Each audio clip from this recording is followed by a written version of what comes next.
The bees are coming! The bees are coming!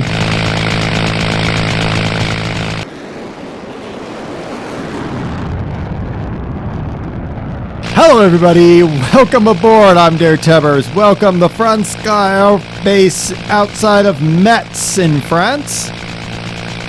Welcome aboard our Caudron G.4.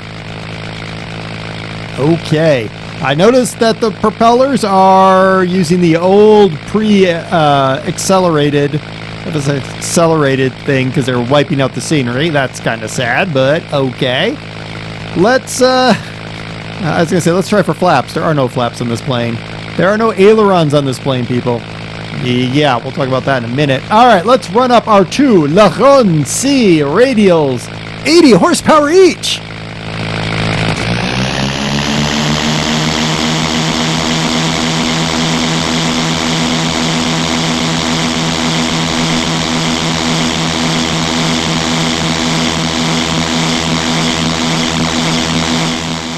Yeah, whole 80 horsepower each. My car has more than that. All right, the Caudron G.4 is a French biplane, widely used during World War I as a bomber aircraft. Yep, that's a bomber, guys. It was designed by René and Gaston Caudron as an improvement over their single-engine Caudron G.3. Now, why does this aircraft not have ailerons?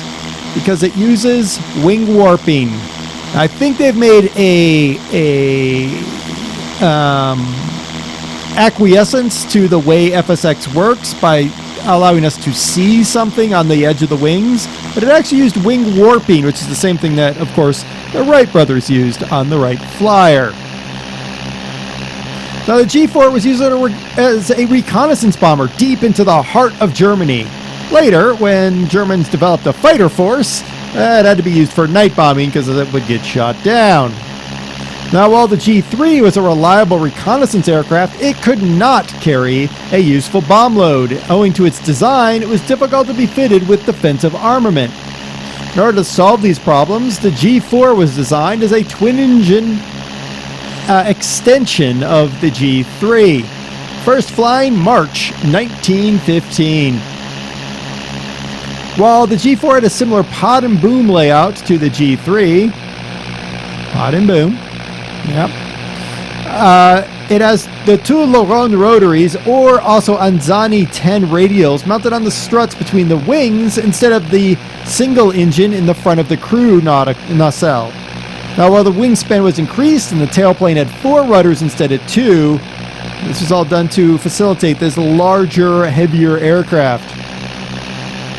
This allowed the observer gunner position to be fitted in the nose of the nacelle, while the additional power allowed it to carry a bomb load of 100 kilograms.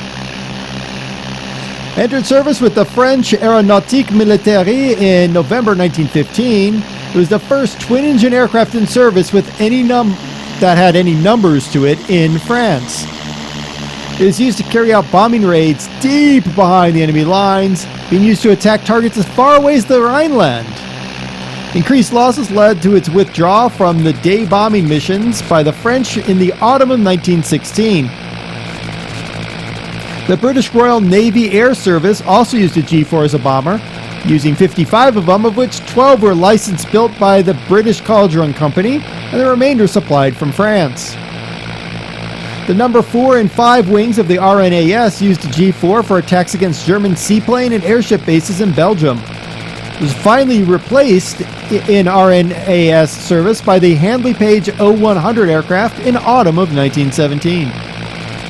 Our crews too, we have a pilot and observer gunner.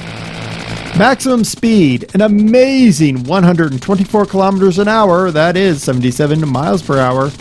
She had an endurance of 3.5 hours. In addition to that one machine gun you see there on the nose, we could carry 100 kilograms. They're about 230 pounds of bombs.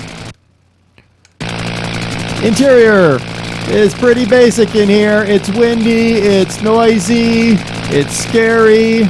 We are basically at the constraints of piano wire here. Notice our fuel gauges, they're on the engines themselves. Yep. Our gauges are limited. Yeah, our gauges are really limited here. We basically have just, there's our map.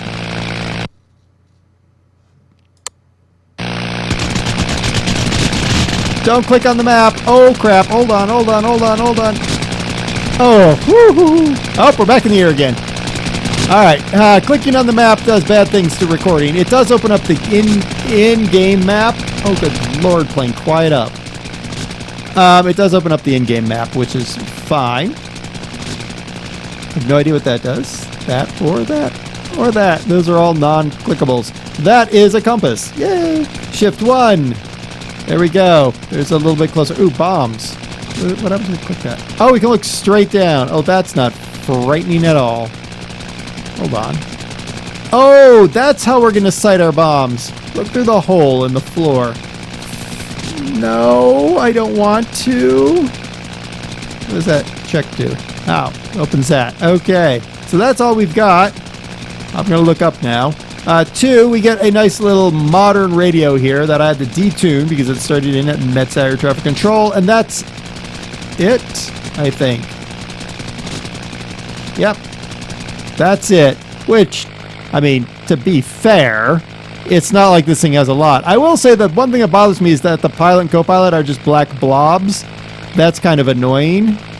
Other than that, it's a pretty interesting aircraft. If you're looking for something decidedly old school, can't really click on anything over there. Can I read anything over there? I can. We have 290 so liters of fuel left in that tank. Woo!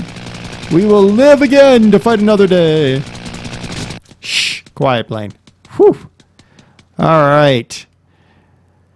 This is the Caudron G.4. The link is in the description as always. I've been DerTebbers. This has been your Flight Simulator X plane spotlight of a scary plane from World War I. Could you imagine flying this and knowing that you're going to war in this little itty-bitty machine? And parachutes weren't invented yet. Well, they were, but they weren't worn by pilots. Think about that.